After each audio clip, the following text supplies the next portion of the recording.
వేడి వేడి అన్నంలోకి మామిడికాయ పచ్చడి ఈ కాంబినేషన్ ఇష్టపడని వాళ్ళైతే ఎవ్వరు ఉండరు. నేనైతే ఈరోజు మ్యాంగో పచ్చడి చేశాను. సో ఎలా చేశానో రెసిపీ చెప్తాను, ఫాలో అయిపోండి. నేనైతే ఇప్పుడు ఒకటే మ్యాంగోతో పచ్చడి అయితే చేస్తున్నాను.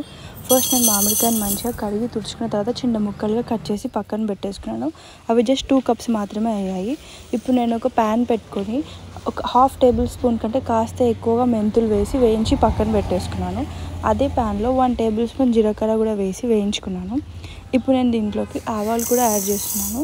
ఉప్పులో సగం ఆవాలు వేసుకోవాలి, కాస్త ఘాటు కోసమని. చూడండి, నేనైతే జస్ట్ ఆవాలు 2.5 స్పూన్లు మాత్రమే వేస్తున్నాను. అండ్ ఇప్పుడు జీలకర్ర ఇంకా మెంతులు చల్లారే వరకు వెయిట్ చేద్దాము. అంతలోపు ఇవన్నీ మిక్స్ చేసి పక్కన పెట్టేసుకుందాము.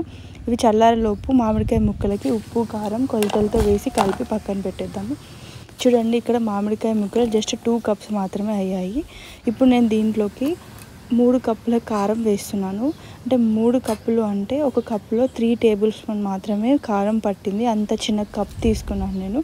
ఇప్పుడు నేను దీంతో 3 కప్స్ వేస్తాను కారం. అండ్ ఇప్పుడు దీంట్లోకి నేను ఉప్పు కారం ఎంత తీసుకుంటామో దాంట్లో సగం ఉప్పు వేసుకోవాలి. నేను 1.5 కప్పు ఉప్పు మాత్రమే వేస్తున్నాను. అంటే ఒక 5 టేబుల్ స్పూన్స్ వరకు సాల్ట్ వేస్తున్నాను. జీలకర్ర మెంతులు అయితే చల్లారిపోయాయి. ఇప్పుడు వాటిని పొడి చేసుకుందాము. ఆవాలని వేడి చేయాల్సిన అవసరం లేదు, అలానే పొడి చేసుకోవచ్చు. ఇప్పుడు నేను ఈ పొడిని కూడా ఇందులో వేసి ముక్కలకి మంచిగా పట్టుకునేలాగా కలుపుతున్నాను. ఉప్పు కారం ఈ పొడులు అన్ని ముక్కకు మంచిగా సరిపోయేలాగా పట్టుకునేలాగా కలపాలి. ఇప్పుడు మనం దీంట్లోకి పోపు ప్రిపేర్ చేసుకుందాము. దీంట్లోకి ఆయిల్ అయితే ఎక్కువనే పడుతుంది. నేను 3 కప్స్ కారం వేసాను కదా, 2 కప్స్ వరకు ఆయిల్ అయితే వేసాను. ఒకవేళ మీకు ఆయిల్ సరిపోనట్లయితే మీరు మళ్ళీ కాస్త వేడి చేసుకొని కూడా వేసుకోవచ్చు. ఇప్పుడు నేను 2 కప్స్ ఆయిల్ వేసి ఇందులోకి జీలకర్ర అండ్ ఆవాలు కూడా వేసుకోవచ్చు. ఒక 5-6 వెల్లుల్లిపాయలు ముక్కలుగా దంచుకొని ఇందులో వేసాను. ఇది కాస్త వేడిన తర్వాత దీంట్లోకి నేను కరివేపాకు వేసాను. ఈ కరివేపాకు వెల్లుల్లిపాయలు మంచిగా ఫ్రై అయిపోవాలి. స్టవ్ ఆఫ్ చేసేసుకున్నాము. ఎక్కువసేపు వెయిట్ చేస్తే ఇది మాడిపోతుంది. మాడిపోతే పచ్చడి స్మెల్ వస్తుంది.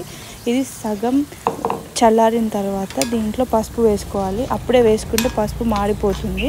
సో ఇది కాస్త చల్లారబెట్టుకుందాము. ఇదైతే చల్లారిపోయింది. ఇప్పుడు దీంట్లోకి మనం ఒక 1/2 టేబుల్ స్పూన్ పసుపు వేసుకొని కలుపుకుందాం. ఇది చల్లారిపోయిన తర్వాతనే మనము ముక్కల పైన వేయాలి. వేడిగా ఉన్నప్పుడు అస్సలు వేయకూడదు. ఇప్పుడైతే నేను దీన్ని పచ్చళ్ళలో వేస్తున్నాను. పచ్చళ్ళలో వేసి బాగా కలుపుకోవాలి. ఇప్పుడైతే గట్టిగానే ఉంటుంది, కానీ ఒక 1-2 అవర్స్ పక్కన పెడితే ఆయిల్ మొత్తం పైకి వచ్చేస్తుంది. అప్పుడు పచ్చడి టేస్ట్ చాలా బాగుంటుంది. ఒకవేళ మీకు పచ్చళ్ళలోకి ఆయిల్ తక్కువగా అనిపించినట్లయితే ఆయిల్ని కాస్త వేడి చేసి చల్లార్చుకొని ఈ పచ్చళ్ళలో పోసుకుంటే సెట్ అయిపోతుంది. అంతే, చాలా సింపుల్గా మామిడికాయ పచ్చడి అయితే ప్రిపేర్ చేసుకోవచ్చు. ఒక 1 అవర్ తర్వాత ఈ పచ్చడిని గాజు జార్లోకి పెట్టేసుకుంటే సరిపోతుంది. పచ్చడి ఎప్పుడు స్టీల్ గిన్నెలో పెట్టొద్దు.